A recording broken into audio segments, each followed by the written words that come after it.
Konnichiwa मिनासान, नमस्कार। आप सबका जापानी भाषा एक परिचय की इस क्लास में बहुत बहुत स्वागत है। उन लोगों का भी बहुत स्वागत है जो लोग आज पहली बार आए हैं यहाँ जापानी पढ़ने। हम आशा करते हैं कि इसके बाद आपकी रुचि जापानी के प्रति बढ़ेगी, आप लोग और जापानी भाषा सीखना चाहेंगे, बोलना चाहेंगे। तो हमारी पिछली क्लास में हम लोगों ने अरिमास किया था।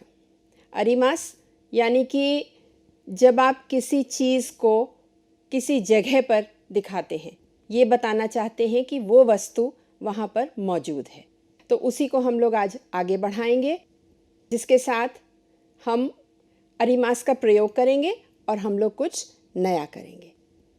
तो देखिए यहाँ पर है यूबिंग क्योकु वा हनाया नो तोनारी नी अरिमास।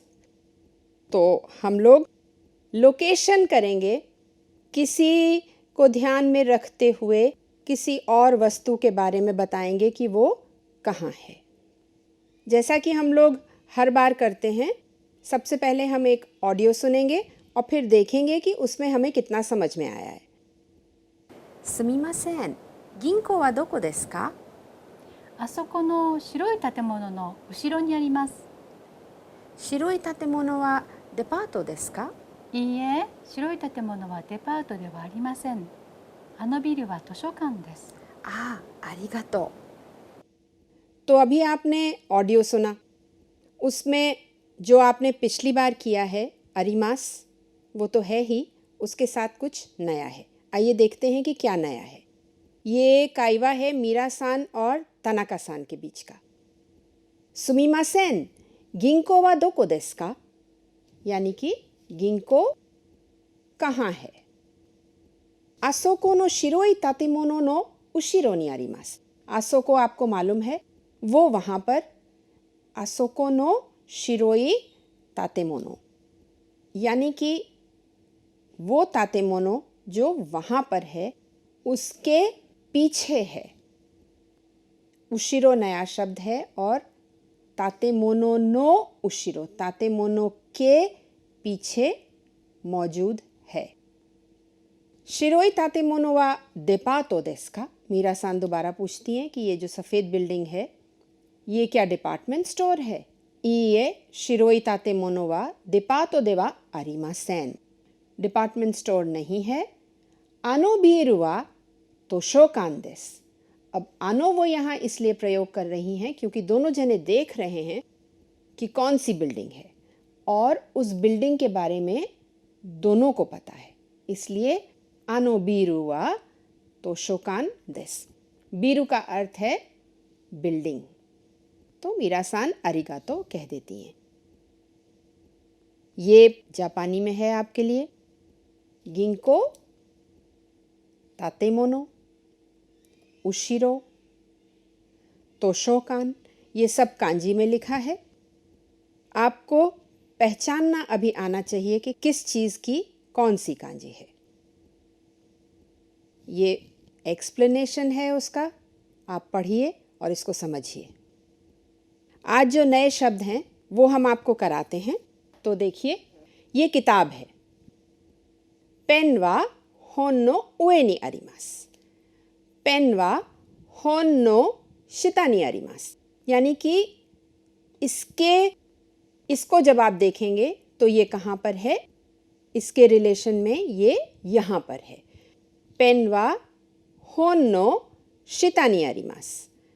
पेन वा होन नो माए नि आरिमास, यानी कि किताब के सामने है। आपकी तरफ से देखेंगे तो भी वो सामने होगी, आपके सामने होगी। पेन वा गाकुसेई नो माए नि आरिमास। पेन वा होन नो माए नि आरिमास। पेन वा वाताशी नो माए नि आरिमास। पेन वा होन नो तोनारी नि आरिमास। पेन वा होन नो नाका नि आरिमास, यानी कि अंदर है, किताब के अंदर है, किताब के बगल में है, किताब के सामने है। पेन वा 本の後ろにあります。यानी कि उसके पीछे है। तो इस प्रकार से आप ये बता सकते हैं कि कौन सी वस्तु किस वस्तु के बगल में है, या उसके सामने है, उसके पीछे है, उसके नीचे है, उसके अंदर है। अब ये हमारा हाथ है। पेन वा तेनो उए नि आरिमास। पेन वा तेनो शिता नि आरिमास। पेन वा तेनो नाका नि आरिमास। तो इस प्रकार से आप बता सकते हैं कि वस्तु कहाँ पर है। जैसा कि इसमें भी बताया गया है आपके कॉन्वर्सेशन में कि बीरु वा आसोको नो शिरोई तातेमोनो नो उशिरो नि आरिमास। अब आप अभ्यास कर सकते हैं इन शब्दों का। हमारे बाद बोलिए। उशिरो यानी पीछे, नाका माए, शिता उए तोनारी, सोबा, योको सोतो। इसमें योको जो है उसका अर्थ है किसी भी एक चीज़ से सटा हुआ।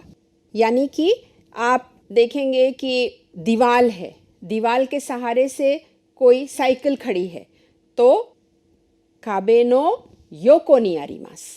या सड़क के किनारे गाड़ी खड़ी है तो मिची नो योको नि कुरुमा गा आरिमास। तो कोई चीज़ अगर लंबी है, उसके सहारे से कुछ खड़ा है या रखा गया है, तब उसको योको कहा जाता है। सोतो के माने हैं बाहर, तो कमरे के बाहर या घर के बाहर। तो इसका आप अभ्यास कर सकते हैं अपने दोस्तों के साथ। अब एक देखिए आपके पास तस्वीर है। दो व्यक्ति खड़े हैं, मीरा सान और तनाका सान। और मीरा सान तनाका सान से क्या पूछती हैं? होन वा दोको देस का? होन वा असोको देस। एक तो जवाब हो सकता है बहुत साधारण जो आपने पहले भी किया है, वो है होन वा असोको देस या होन वा सोको देस। यहाँ पर क्योंकि दोनों जने इस वस्तु से होन से बहुत दूर खड़े हैं, इसलिए होन वा असोको देस। या एक और उत्तर दिया जा सकता है, होन वा इसुनो उए नि आरिमास। होन वा ये जो किताब है, इसु यानी कि कुर्सी, नो उए नि आरिमास, होन कुर्सी के ऊपर है। तो इसको आप इस प्रकार से अभ्यास कर सकते हैं अपने मित्र के साथ। आपके लिए और भी अभ्यास है। देखिए स्कुए है, स्कुए के ऊपर कागी रखी है, तो कागी वा तेबुरु नो उए नि आरिमास।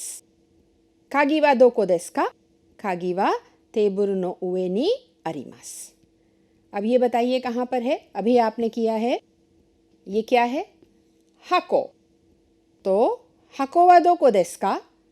हाको वा तेबुरु नो शिता नि आरिमास। अब ये बताइए क्या है? ये तो कैंडीज हैं बहुत सारी। एक बॉटल के अंदर है, एक कैन के अंदर है। तो कैंडी वा दोको देसु का? कैंडी वा खांजुमे नो नाका नि आरिमास। खांजुमे ये हुआ कैन हुआ, कैन नो नाका नि आरिमास। और आखिर में देखिए क्या है, बताइए। टीवी है और किताब है, तो होन वा दोको देसु का या तेरेबी वा दोको देसु का? होन वा तेरेबी नो माए नि आरिमास, यानी कि तेरेबी के सामने है। तो इस प्रकार आप कोई भी वस्तु को देख करके उसका अभ्यास करिए, पूछिए वो कहाँ है और जवाब दीजिए। अब देखिए एक छोटा सा डायलॉग है यहाँ पे मीरा और रीता सान के बीच में। ケーキはどこにありますか？ケーキは机の上にあります。いちごはケーキの上にありますか？はい、いちごはケーキの上にあります。 तो अभी आपने ऑडियो सुना, उसमें जो आपने पिछली बार किया है अरिमास, वो तो है ही, उसके साथ कुछ नया है। आइए देखते हैं कि क्या नया है। केक वा दो कोにありますか? केक वा टेबल नो उएにあります。いちごはケーキの上にありますか? はい、いちごはケーキの上にあります。साधारण सा एक कॉन्वर्सेशन है। ये तस्वीर है, देखिए 3 लोग बैठे हैं, बर्थडे पार्टी हो रही है, केक टेबल पर रखा है।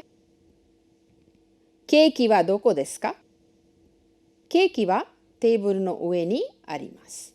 अब ये बताइए, रोसोको वा केक नो उएにありますか? रोसोको यानी मोमबत्ती। अगर आप पूछेंगे रोसोको वा दो को देस का? तो रोसोको वा केक नो उएにあります。यदि आप पूछेंगे रोसोको वा केक नो उएにありますか? तब आपको कहना पड़ेगा, क्योंकि यहाँ पे दिख रहा है इसलिए हाई रोसोको वा केक नो उएにあります। तो इसका थोड़ा ध्यान रखिएगा। कोप्पु वा दो को देस का? ये कप भी एक रखा है, प्लेट भी रखी है, तो कोप्पु वा दो को देस का? कोप्पु वा त्सुकुए नो उएにあります। ये तो आप साधारण स्ट्रेट जवाब देंगे। अगर यहाँ पे मो का प्रयोग करना है तो देखिए, केक वा टेबल नो उएにあります。कोप्पु मो त्सुकुए नो उएにあります। अब देखिए, आपने यहाँ पे मो का प्रयोग किया है। क्यों मो का प्रयोग किया है? क्योंकि केक वा त्सुकुए नो उएにあります। केक टेबल के ऊपर है और कप कहाँ है? कप भी टेबल के ऊपर है, तो कोप्पु मो त्सुकुए नो उएにあります। इस प्रकार आप अलग अलग पार्टिकल्स का प्रयोग करके कॉन्वर्सेशन कर सकते हैं।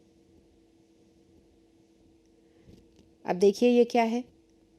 कुरमा वा दो को देस का?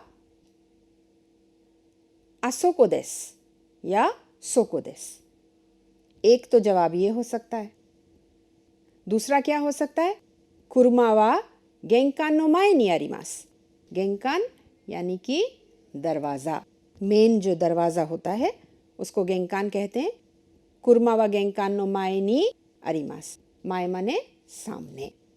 तो ये नी अरिमास के साथ आप उसकी एग्जैक्ट पोजीशन बता रहे हैं कि ये गेंकान के सामने मौजूद है। इसी प्रकार से आप अलग अलग चीज़ों के बारे में पूछ सकते हैं कि वो कहाँ हैं। जैसे ओमोचा, ओमोचा वा दो को देस का? ओमोचा वा हेया नो नाकाにあります。इसु यानी कि कुर्सी, इसु वा दो को देस का? इसु वा एलेवेटर नो माएにあります। या आप ये भी पूछ सकते हैं, इसु वा एलेवेटर नो माएにありますか? हाई, इसु वा एलेवेटर नो माएにあります। एक और आपके लिए अभ्यास है। होन वा दो को देस का? होन वा होनदाना नो उएにあります। होनदाना यानी कि बुक शेल्फ नो उएにあります。या नाकाにあります。テレビはどこですか? テレビは椅子の隣にあります。याテレビは部屋の中にあります。तो आप किसी भी वस्तु को बता सकते हैं कि वो वस्तु कहाँ पर है। आपके लिए और भी अभ्यास है। जितना आप अभ्यास करेंगे उतना ही आसान हो जाएगा आपके लिए। बोलना आसान हो जाएगा, सोचना आसान हो जाएगा। तो एक कमरा है, ये कमरे में टेबल है, पेन है, किताब है, बैग और कुर्सी है। तो देखिए इसमें सवाल क्या है। आप पूछिए अपने दोस्त से, पेन वा दो को देस का? पेन वा त्सुकुए नो उएにあります。ペンは机の上にありますか? はい、ペンは机の上にあります。椅子はどこですか? 椅子は机の後ろにあります。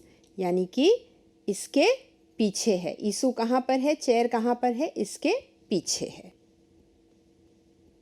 काबान वा दो को देस का? अब की बार उन्होंने सवाल किया, काबान वा दो को देस का? काबान वा ईसु नो उएにあります。अब आप अपने मन से भी एक सवाल कर सकते हैं कि किताब कहाँ पर है। तो क्या बनेगा? होन वा दोको देसु का? होन वा काबान नो नाका नि आरिमासु। तो आप इसको अपने मित्र के साथ इसका अभ्यास करिए। ये जो नए शब्द आप आज सीख रहे हैं, ये पोजीशन बताते हैं। अंग्रेज़ी में इनको प्रेपोजिशंस कहते हैं और ये बताते हैं कि कोई वस्तु कहाँ पर मौजूद है। कांजी भी देखिए आपके लिए है यहाँ पर। उए की कांजी है। सबसे पहले चीनी में उए को अगर दिखाया जाता है तो किसी लाइन के ऊपर एक बिंदु के समान दिखाया जाता है। उसको धीरे धीरे धीरे धीरे ये रूप उसने ले लिया है और इस प्रकार से उए लिखा जाता है। 3 स्ट्रोक की कांजी है, 1, 2 और 3। इसी प्रकार से शिता है, यानी कि नीचे एक लाइन के नीचे इस प्रकार से बिंदु दिखाई जाती है पिक्टोग्राम में और उसको शिता कहा जाता है। तो देखिए 1, 2 और 3 शिता इस प्रकार से बनता है। तीसरी कांजी है नाका की। नाका यानी कि अंदर।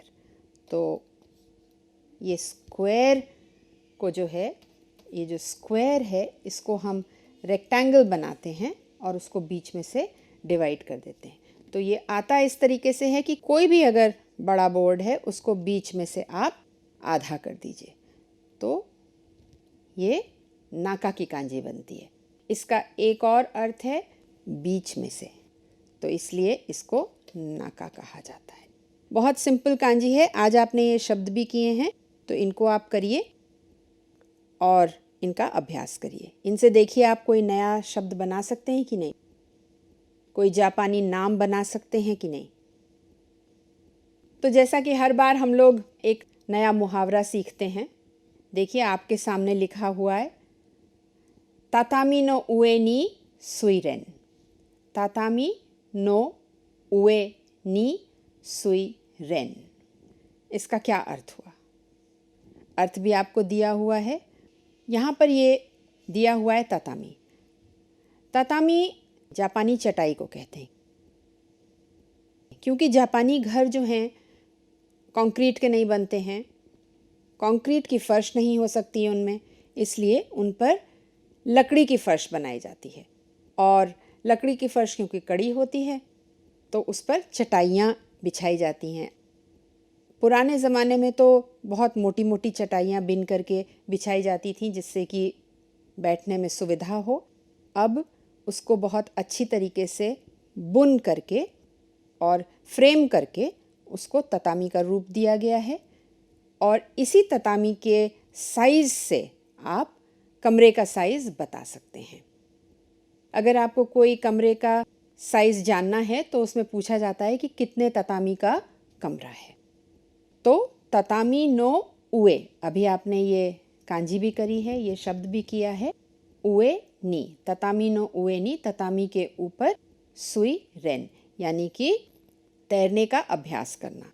तो इसका एग्जैक्ट ट्रांसलेशन तो यही है कि ततामी के ऊपर तैरने का अभ्यास करना, लेकिन इसका जो सही अर्थ है वो है कि केवल ज्ञान हासिल करना ही काफ़ी नहीं है, जैसा कि यहाँ लिखा है, यानी कि केवल आप पढ़ लें, केवल उसको अपनी किताब में लिख लें, रख लें, उतना ही काफ़ी नहीं है।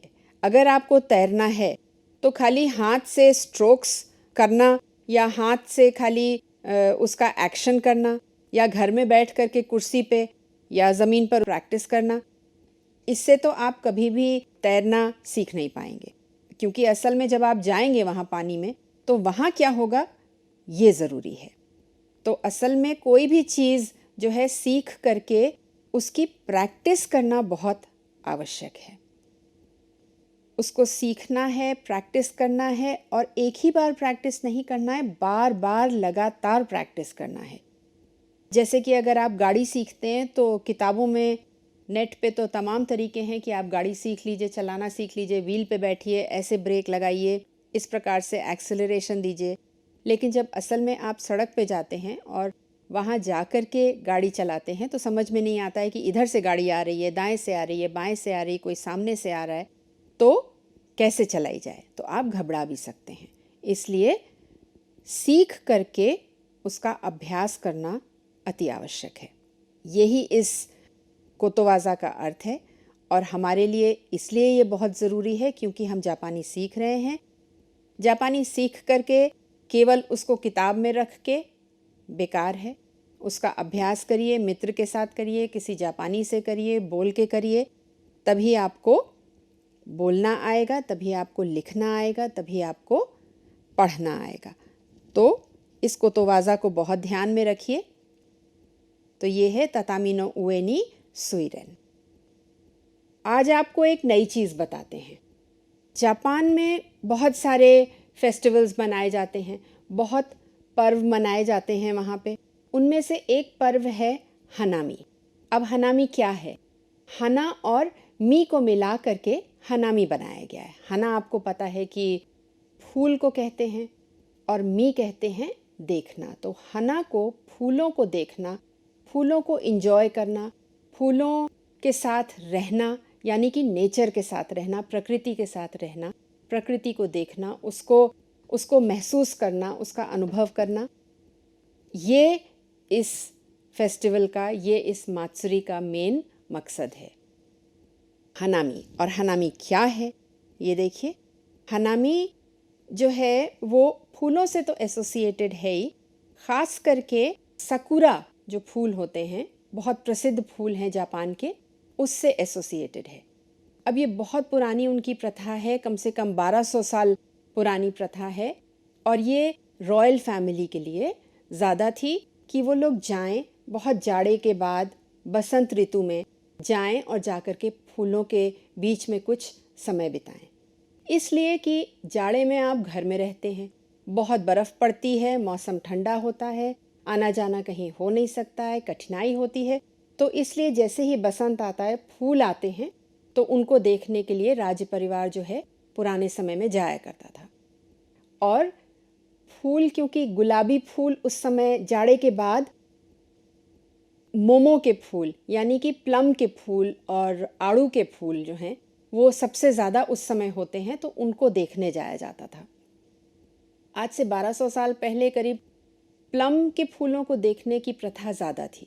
धीरे धीरे करके वो चेरी ब्लॉसम्स यानी कि साकुरा के फूलों को देखने की प्रथा ज़्यादा हो गई और सबको ज़्यादा पसंद आने लगी। अब जो है इस समय वर्तमान में बहुत सालों से साकुरा के पेड़ों के नीचे जाकर के पिकनिक मनाई जाती है। जापान में एक ये समझ लीजिए मात्सुरी पर्व या फेस्टिवल, इसको आप जो भी कहिए, बहुत धूमधाम से मनाया जाता है और ये स्प्रिंग टाइम में मनाया जाता है, यानी कि आजकल का जो समय है उसमें ये मनाया जाता है। हर घर से सब लोग जाते हैं और जाकर के साकुरा के पेड़ों के नीचे बैठते हैं, वहाँ पिकनिक मनाते हैं, नाचते हैं, गाते हैं, खाना बनाते हैं, सब कुछ करते हैं। ये तो एक बहुत ऊपर से साकुरा या हनामी के बारे में है, लेकिन इसका एक बहुत अच्छा जो है भाव, वो बच्चों को देखिए शुरू से बता दिया जाता है, समझा दिया जाता है, या बिना कहे, बिना कुछ किए उनको समझ में आने लगता है। साकुरा के पेड़ जो हैं ज़्यादातर सड़क के किनारे, नदी के किनारे या सेमेट्रीज़ में, कब्रिस्तानों में लगाए गए हैं। क्यों लगाए गए हैं कब्रिस्तानों में? एक तो जगह बहुत सुंदर बन जाती है, महकती है, खुश दिखता है माहौल। दूसरे जो है, हर परिवार से लोग वहाँ साकुरा के सीज़न में जाते हैं, जाकर के अपने परिवारजनों के साथ जो उनके साथ अब मौजूद नहीं हैं, उनके साथ जाकर के साकुरा के मौसम में कुछ समय बिताते हैं, खुश होते हैं। और जो अब नहीं हैं हमारे साथ लोग, वो भी खुश होते हैं कि हमारे परिवारजन हमको भूले नहीं हैं, हमारे साथ हैं, हमारे साथ इतना अच्छा मौसम एक्सपीरियंस कर रहे हैं। बच्चे जाते हैं, वहाँ जाकर के गाना होता है, खाना बनाया जाता है, नाचना होता है, तो एक अच्छा माहौल बनता है। और जो लोग नहीं हैं हमारे साथ, जो गुज़र गए हैं, उनको भी अच्छा लगता है, वो भी खुश होते हैं ऐसे मौसम में। तो धीरे धीरे जो कब्रिस्तान के प्रति एक डर बनता है, वो भी ख़त्म हो जाता है नेचुरल प्रोसेस में, और आप उसको भी बहुत अच्छा और बहुत शांत जगह मान करके कभी भी जाते हैं और डरते नहीं हैं वहाँ जाने से। तो ये हनामी के बहुत सारे, बहुत ही अच्छा एक फेस्टिवल माना जाता है, बहुत अच्छा सीज़न माना जाता है जब हम हनामी करते हैं, जब हम फूलों को देखने जाते हैं। आपके लिए कुछ तस्वीरें हैं यहाँ, आप देखिए।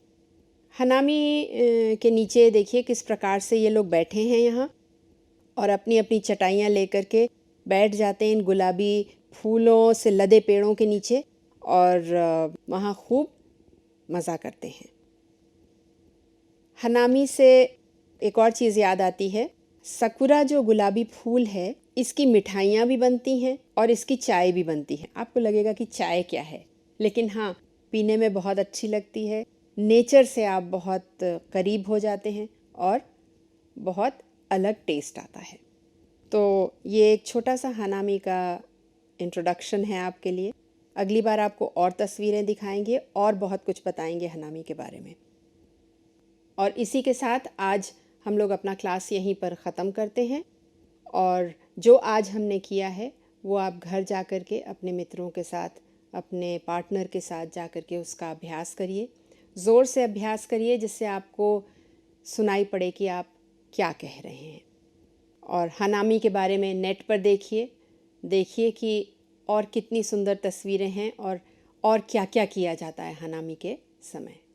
तो आज इतना ही। धन्यवाद। नमस्कार।